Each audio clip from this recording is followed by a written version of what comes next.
Everyone. तो recently आपने अभी मिफेनेमिक एसिड के कॉन्टेक्स्ट में ड्रेस सिंड्रोम का नाम सुना होगा।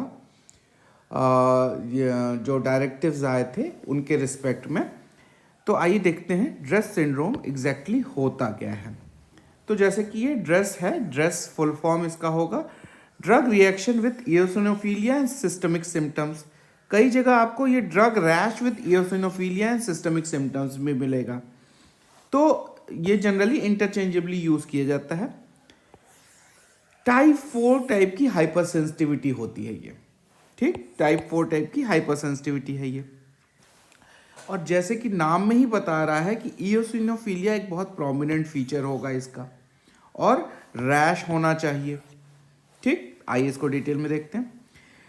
जनरली ये जो ड्रेस सिंड्रोम होता है, it is one of the forms of SCARs. अब ये स्कार क्या हुआ, तो स्कार का फुल फॉर्म हुआ severe cutaneous adverse reaction. SCAR में ड्रेस के अलावा और क्या क्या होता है, एसजीएस होता है, स्टीवन जॉनसन सिंड्रोम, 10 होता है टॉक्सिक एपिडर्मल नेक्रोलाइसिस, एसजीएस 10 का ओवरलैप सिंड्रोम होता है, एजीईपी होता है एक्यूट जनरलाइज्ड एक्जेंथेमेटस पुस्टुलोसिस।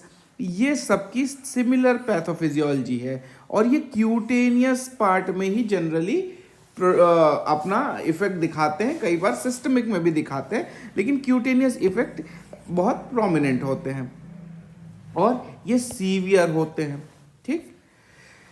अब साइन एंड सिम्टम्स देख लेते हैं। यूजुअली ड्रेस सिंड्रोम जो होता है 2 से 6 हफ्ते में हो जाता है, अपीयर हो जाता है, लेकिन कई बार ये 8 से 16 हफ्ते तक भी लगा सकता है।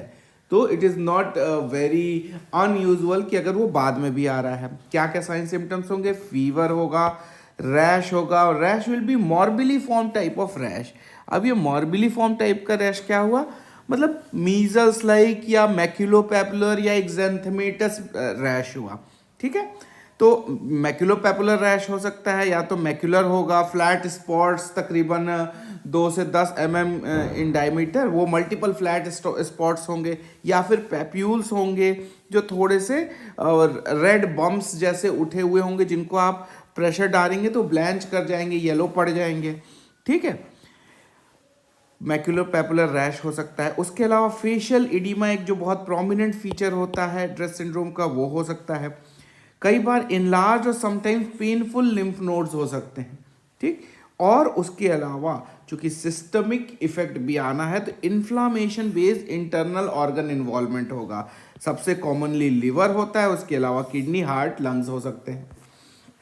लैब फाइंडिंग्स में क्या क्या मिलेंगी, सबसे पहले जितना भी सिस्टमिक इन्फ्लामेशन के ब्लड मार्कर्स होंगे, ईएसआर, सीआरपी, ये सारे बढ़े मिलेंगे। इन्फ्लामेटरी डिसऑर्डर है, इओसिनोफिल्स बढ़े रहेंगे सिग्निफिकेंटली।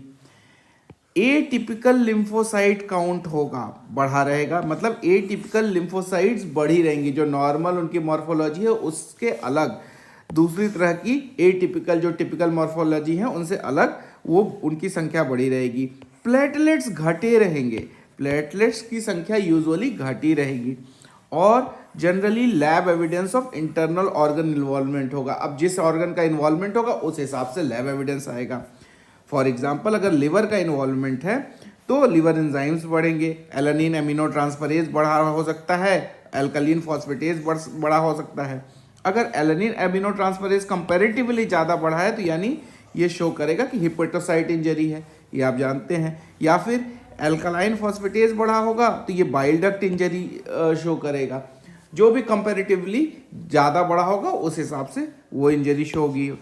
अगर किडनी इन्वॉल्व हो रही है तो ये ध्यान रखेंगे कि जनरली किडनी ओल्डर या उन लोगों में होती है जिनमें पहले से रीनल या कार्डियोवैस्कुलर डिसऑर्डर होते हैं। जनरली क्या क्या उसमें हो सकते हैं, interstitial nephritis, acute tubular necrosis और वेस्कुलाइटिस, और एट लास्ट रीनल फेलियर तक भी जा सकता है। लंग्स अगर इन्वॉल्व हो रहे हैं तो क्या क्या हो सकता है, इंटरस्टिशियल न्यूमोनाइटिस, प्लूराइटिस, एआरडीएस। हार्ट अगर इन्वॉल्व हो रहा है, लेफ्ट वेंट्रिकुलर डिसफंक्शन हो सकता है, कुछ ईसीजी चेंजेस आएंगे। न्यूरोलॉजिकल अगर कोई इन्वॉल्वमेंट हो रहा है, क्या क्या साइन सिम्टम्स सकता है, हेडेक हो सकता है, सीजर हो सकता है, कोमा, मेनिंजाइटिस, एक्सेट्रा एक्सेट्रा। कौन कौन सी ड्रग्स ड्रेस कॉज कर सकती हैं। अब ये इंपॉर्टेंट कॉन्टेक्स्ट है, तो ज़रूरी नहीं, अभी मिफेनमिक एसिड के बारे में आपको डायरेक्टिव्स मिली हैं, उसके अलावा पहले से भी बहुत सारी ड्रग्स होती हैं जो ड्रेस कॉज कर सकती हैं। For example anti convulsants, carbamazepine, phenytoin etcetera, NSAIDs, diclofenac, ibuprofen, acetaminophen और recently mefenamic acid, sulfa drugs, dapsone, sulfasalazine, sulfamethoxazole, trimethoprim etcetera, antibacterial drugs, amoxicillin, azithromycin etcetera, anti tubercular drugs, rifampicin, isoniazid, ethambutol, pyrazinamide etcetera etcetera, anti cancer, imatinib, sorafenib etcetera, anti retroviral, abacavir, nevirapine etcetera. Other common drugs जैसे allopurinol, omeprazole, ये भी dress cause कर सकती हैं। तो आप ये देख सकते हैं कि एक बहुत वास्ट वैरायटी ऑफ ड्रग्स हैं, सिर्फ मिफेनेमिक एसिड ही नहीं है, बहुत बड़ी वैरायटी ऑफ ड्रग्स हैं जो ड्रेस कॉज कर सकती हैं। तो ये हुआ एक कॉन्साइज डिस्क्रिप्शन ड्रेस का। अब एक बार इसमें देखेंगे जेनेटिक्स क्या रोल प्ले करती है।